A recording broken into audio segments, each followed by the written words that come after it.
Mary. And I'm Sean. And we're the creators of Indulge, authors of Fire and Wine Cookbook, and we're here to help you create amazing backyard experiences with your family and friends through great food and wine. Today, we are taking an ordinary cut of beef and turning it into an extraordinary meal worthy of an elegant dinner or a holiday meal.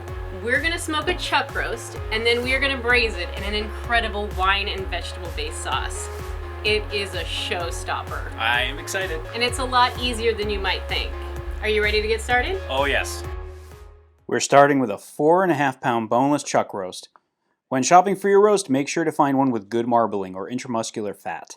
This is going to help get that super tender texture we're looking for here. Next, we're going to season the meat. We're starting with a little olive oil, and we're going to coat it with equal parts salt, ground pepper, and granulated garlic.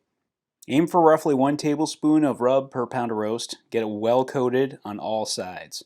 We're also going to place our meter thermometer in the center of the roast to monitor the internal temperature of the roast throughout. Now it's time to smoke the roast. We're placing this on our smoker at 250 degrees Fahrenheit using applewood. We're looking to pull it at 165 degrees. This should take roughly 3 hours, give or take. While the meat is on its last half hour or so on the smoker, you can start prepping the braising liquid for the stew.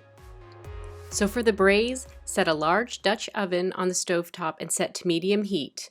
While that's heating up, start prepping your vegetables. We're going to start by chopping up some onions and then some carrots. For the carrots, I like to cut them into a nice thick chunk. Then we're going to chop up some celery. Add a little bit of olive oil to the pan and then add your vegetables and then stir them and cook 8 to 10 minutes until softened. Next up, add your garlic, some kosher salt, and fresh ground pepper. Stir those together and let those cook an additional minute. Now add 2 cups of dry red wine to the pot. It might seem like a lot, but that wine is going to give so much great flavor to that broth. Next up, add some canned tomatoes. I like to just crush them up with my hand and put them straight into the pot. We're also going to add some stock and some fresh herbs. For the herbs, I'm just bundling up some fresh rosemary and thyme and tying them up with some kitchen twine and then placing them directly in the pot. Once that comes to a nice simmer, you can go ahead and remove it from the stovetop and transfer it outside. And now we're going to place that chuck roast directly in the pan. We're going to pull out that thermometer, get it nice and cozy on in there, and then we're going to raise the temperature of the smoker to 325 degrees to finish it off. Next, we're going to place the pot right back on the smoker, cover it with the lid, and then we're going to close the lid to the smoker and let that continue cooking for an additional 2 hours until that meat is so tender it's like room temperature butter. Now we're going to remove the roast and set aside. Now we're going to finish it off. In a small bowl, we're going to combine some flour and butter and just mix those up until they're combined. And then we're going to add it to the braising liquid. We're going to bring it to a simmer for about 5 minutes, stir it to get it nice and thick. Meanwhile, we're going to cut the roasts into chunks or go ahead and shred the beef.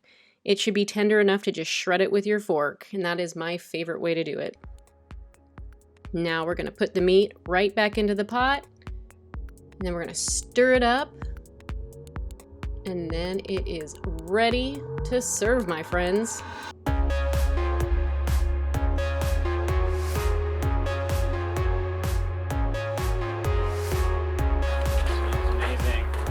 Looks amazing. Oh, I can't wait to eat that. You got that tomato smell, you got the wine, the herbs.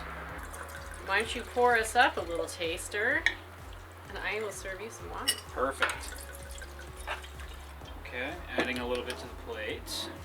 You can do this in the chunks like you said, or like we like to shred it. I mean, it gets really thick, so it's absolutely amazing on its own. Wow. The meat is so tender. The sauce is just rich and elegant and just amazing. This is something that is absolutely worthy of an elegant dinner party or even your holiday meal. Speaking of, Oh yeah, I'm gonna have more. for wine, you gotta have wine with this meal. For this, you could pair it with a big red, like a Cabernet Sauvignon or a Merlot, or you could even reach for a Bordeaux and go for a Bordeaux blend. But today we're drinking it with a Cabernet Sauvignon from Sonoma County, and it is perfect. This is like my new favorite holiday roast, or just Yum. comfort food in general. It's so good. This is so good, you guys. You're gonna love it. Thank you for watching.